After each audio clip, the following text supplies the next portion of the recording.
हूँ, एजुकेशन के फील्ड से नहीं हूँ। मैं एक कलाकार हूँ, एक आर्टिस्ट हूँ, एक क्रिएटिव इंसान हूँ। और आप लोग बेहतर जानते हैं एजुकेशन के बारे में। इतने साल से आप एजुकेशन चला रहे हैं। पिछले कुछ साल से मेरा अनुभव हुआ है, चूँकि मैंने कुछ फिल्में की हैं। एक फिल्म थी तारे ज़मीं पर, और अभी हाल ही में मेरी जो फिल्म आई है 3 इडियट्स, ये दोनों फिल्में एजुकेशन के टॉपिक पर हैं। तो लिहाजा मैं इस वजह से मैंने काफ़ी रिसर्च की एजुकेशन के ऊपर, और कुछ चीज़ें मेरे सामने आई हैं और वो चीज़ें मैं आपके सामने रखना चाह रहा हूँ। आज यहाँ पेरेंट्स हैं, एजुकेटर्स हैं, टीचर्स हैं, बच्चे भी हैं। हो सकता है पता नहीं मैं कितना सही बोल रहा हूँ, गलत बोल रहा हूँ, लेकिन मेरे कुछ विचार हैं जो मैं आपके सामने रखना चाहूँगा एजुकेशन से जो जिनका संबंध है। और वो ये कि सबसे पहले तो हर बच्चा ख़ास होता है। ये मैंने डिस्कवर किया अपने रिसर्च में। हर बच्चा ख़ास होता है। हर बच्चे में, हमारी तरह, आपकी तरह और हमारी तरह, हर बच्चे में कुछ ना कुछ काबिलियत होती है, कुछ ना कुछ कमज़ोरी होती है। मुझ में भी कमज़ोरी है, काबिलियत है।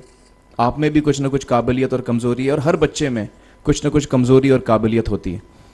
और हमें as parents, as elders, as education system, हमें हर बच्चे की खासियत को पहचानना है, उससे मदद करनी है। उसकी क्या खासियत है, उसका क्या दिल चाहता है, उसे किस चीज़ में खुशी मिलती है, वो हमें उसको हेल्प करना है कि हम उसको वो ढूंढ सके, और उसमें हमें सपोर्ट करना है। और जो उसकी कमज़ोरी है उसमें हमें उसको सपोर्ट करना है।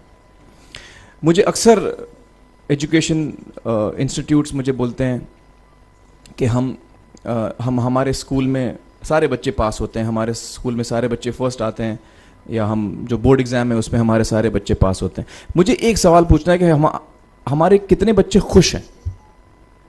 सबसे बड़ा सवाल मेरा ये है, how many of our children are happy. और वो जो हैप्पीनेस कोशेंट है ना, वो मेरे लिए सबसे अहम है। क्योंकि देखिए, पढ़ाई लिखाई तो हम सीख ही लेते हैं। जब मुझे कोई चीज़ सीखनी होती है तो मैं कुछ ना कुछ करके सीख ही लेता हूँ। हमारी फिल्म 3 इडियट्स जब रिलीज़ होने वाली थी, रिलीज़ से पहले हमने कई स्क्रीनिंग्स रखे थे, टेस्ट स्क्रीनिंग जिसको हम कहते हैं, जिसमें कि हम ऑडियंस, जैसे आप लोग हैं, उनको बुलाते हैं, फिल्म दिखाते हैं, उनसे पूछते हैं कि फ़िल्म कैसी लगी।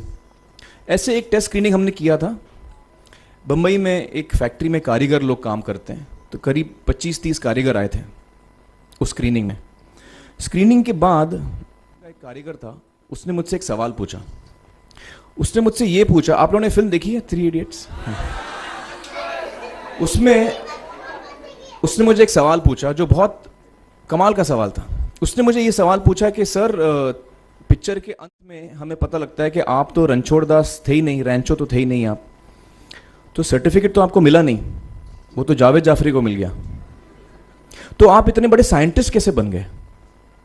इतने बड़े पेटेंट्स, 400 पेटेंट्स, जापानी लोग आपके पीछे पड़े हैं, तो आपको सर्टिफिकेट तो मिला नहीं, तो आप इतने बड़े साइंटिस्ट कैसे बन गए? बहुत ही अहम सवाल है ये, बहुत ही इंपॉर्टेंट सवाल है।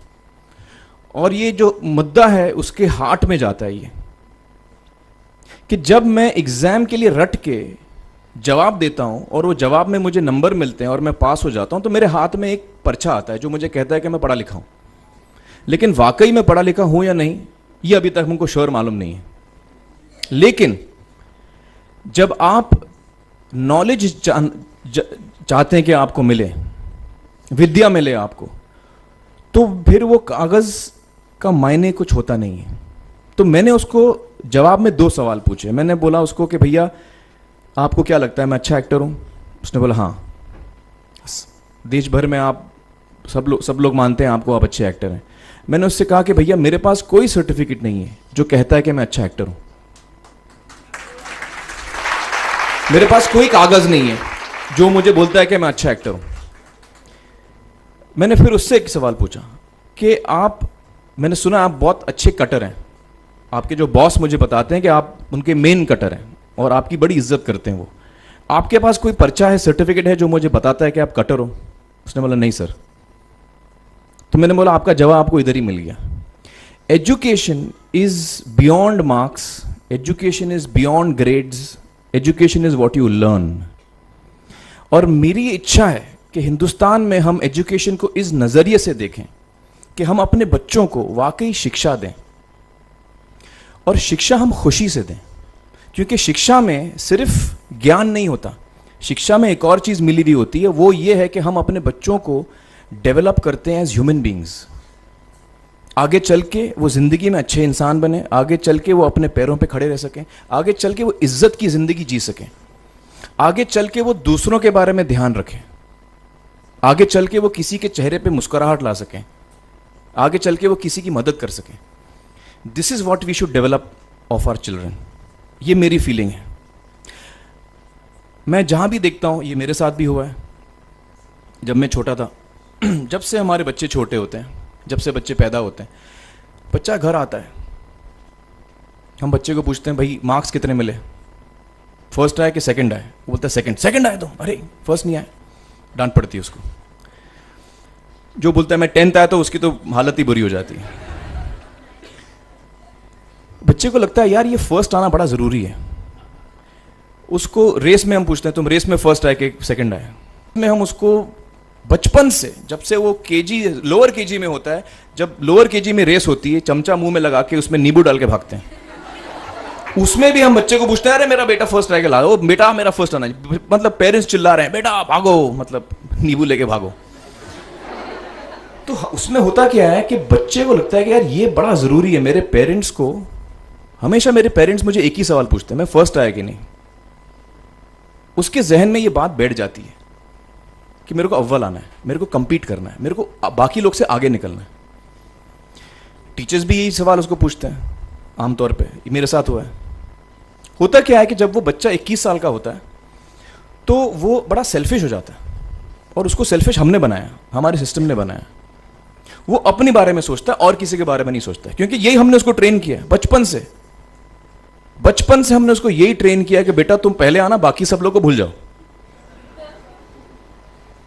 तो जब वो नौजवान बनता है तो उसका नजरिया सोसाइटी की तरफ यही हो जाता है कि भैया मुझे आगे बढ़ना है, बाकी सब बाय हुक और by crook I must succeed, I don't care about anybody else. मेरा ये दिल कहता है, मेरा ये दिल चाहता है कि अगर हम जितने यहां पेरेंट्स हैं, एडल्ट्स हैं, यंगस्टर्स हैं जो कल जाके पेरेंट्स बनेंगे, अगर हम अपने बच्चों को ये सीख दें जब वो छोटे हैं, जब वो घर आए हम उसको ये सवाल पूछें, ये नहीं पूछें कि मार्क्स कितने मिले, उसको ये पूछें कि बेटा आज तुमने किसकी मदद की, आज तुमने किसके चेहरे पे मुस्कुराहट लाई।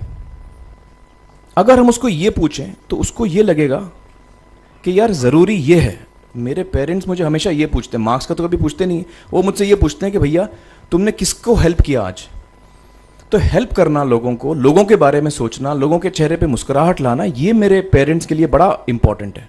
साइकोलॉजिकली वो इस चीज़ के साथ बड़ा होगा।